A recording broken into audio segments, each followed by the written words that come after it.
नमस्कार, टीवी 9 राजस्थान पर आज की इनसाइड स्टोरी के साथ मैं हूं भविष्य त्यागी। लोकसभा चुनावों के लिए बैटिंग करते हुए कांग्रेस पार्टी क्यों सियासी तौर पर हिट विकेट हो रही है कि चुनाव से ठीक पहले कांग्रेस पार्टी लाइन से भटकी हुई नजर आ रही है, यह मैं आज आपको इस इनसाइड स्टोरी में बताऊंगा। दरअसल बीते कुछ सालों में कांग्रेस पार्टी जिस तरीके से चुनाव लड़ती आई है, उसमें कुछ राज्यों को छोड़ दिया जाए तो बहुत बड़े स्केल पर कामयाबी कांग्रेस पार्टी को नहीं मिल पाई। इसकी वजह क्या है, इसको टटोलने की कोशिश आज राजस्थान से करेंगे। दरअसल राजस्थान में पहले और दूसरे चरण में यानी 19 अप्रैल और 26 अप्रैल को मतदान होना है। तमाम 25 सीटों पर इन दो चरणों में मतदान पूरा हो जाएगा। दोनों ही मुख्य दल और तमाम जो छोटे छोटे दल हैं, क्षेत्रीय दल हैं, वो अपनी पूरी चुनावी तैयारियों के साथ चुनावी दंगल में कूद चुके हैं।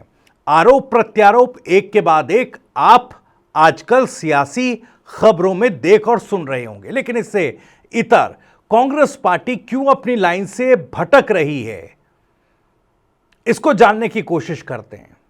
दरअसल एक तरफ बीजेपी है और बीजेपी के नेता हैं जो कहीं ना कहीं शीर्ष नेतृत्व के एजेंडे को एक लाइन में होकर जनता तक, जनता के कानों तक, उसके दिमाग तक और दिल तक पहुंचाने की जुगत में हैं, लगातार कोशिश कर रहे हैं। एक के बाद एक शीर्ष नेतृत्व के तमाम योजनाओं को, शीर्ष नेतृत्व के तमाम बयानों को अपने वोटर से कनेक्ट करने के लिए दोहराते नजर आ रहे हैं, वो भी एक सुर में।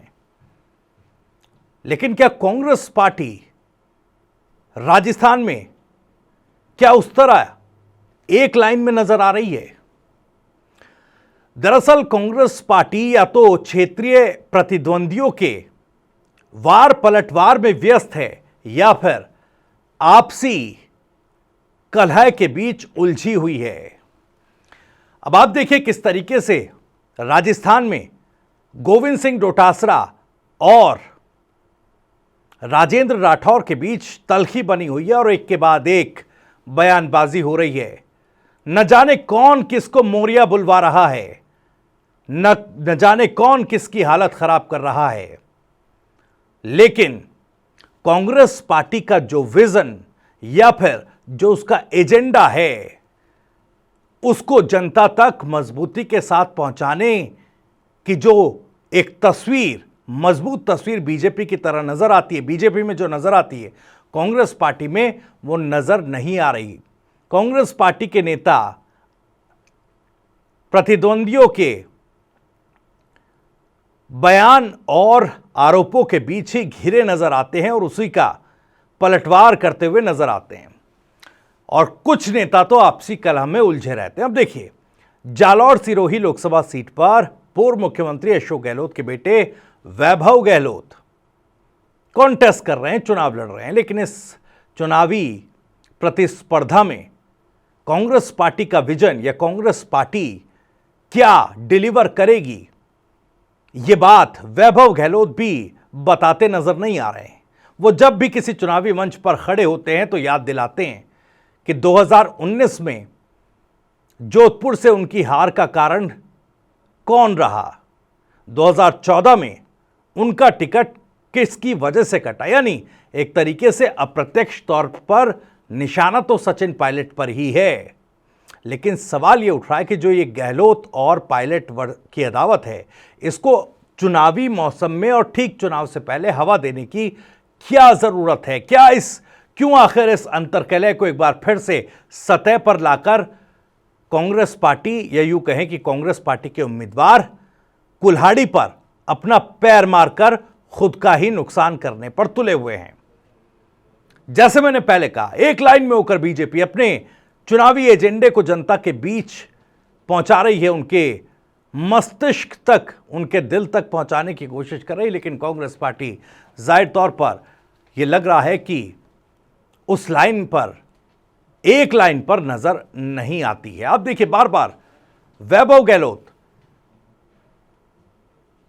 जो चुनावी प्रचार में जुटे हैं, तमाम नेता, तमाम बड़े नेता और तमाम उनका परिवार उनको जीत दिलाने की कोशिश में जुटा है। उनकी सभा में सचिन पायलट नहीं पहुंचते हैं। जालौर में प्रियंका गांधी भी पहुंची, लेकिन सचिन पायलट नहीं पहुंचे। अब आज अलवर में प्रियंका हैं तो सचिन पायलट वहां दिखाई दे रहे हैं, लेकिन जालौर में वैभव गहलोत के लिए वोटों की अपील करते सचिन पायलट नजर नहीं आए। हालांकि इससे पहले जालौर की सभा के लिए सचिन पायलट से जब सवाल हुआ तो उन्होंने कहा था कि जब प्रत्याशी बुलाएंगे तो जरूर जाऊंगा, लेकिन अपनी सभाओं के कार्यक्रम के जो पोस्टर्स सोशल मीडिया प्लेटफॉर्म पर वैभव गहलोत ने जारी किए, उनमें सचिन पायलट की तस्वीर तक नहीं थी। हालांकि यह बात अलग है कि एआईसीसी के पोस्टर्स जो जारी हो रहे थे उनमें सचिन पायलट की तस्वीर जरूर नजर आई थी। बावजूद इसके वैभव गहलोत ने सचिन पायलट को पूरी तरह से दरकिनार कर दिया, नकार दिया। तो खुद के दम पर वो चुनाव जीतना चाहते हैं और बयानों में, जनसभाओं में, मंचों पर 2019 और 2014 के लिए सचिन पायलट पर ठीकरा फोड़ते नजर आ रहे हैं। अब ऐसी स्थिति में यह कैसे मान लिया जाए कि कांग्रेस पार्टी एकजुट है? यह कैसे मान लिया जाए कि कांग्रेस एकजुटता के साथ चुनावी मैदान में उतरी है?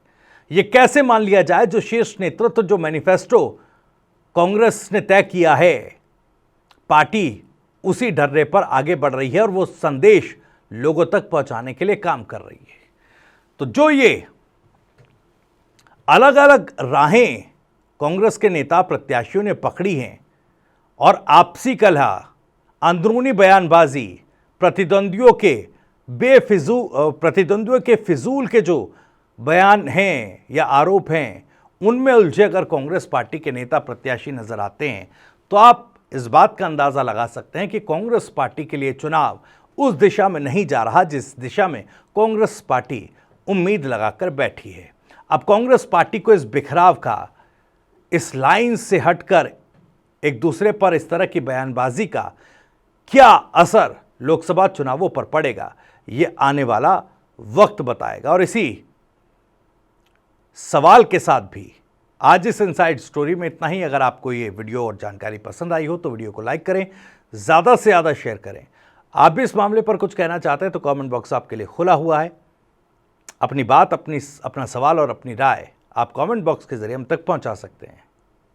राजस्थान से जुड़ी और भी तमाम खबरों को सबसे पहले जानने के लिए सब्सक्राइब जरूर करिए। TV9 राजस्थान। नमस्कार।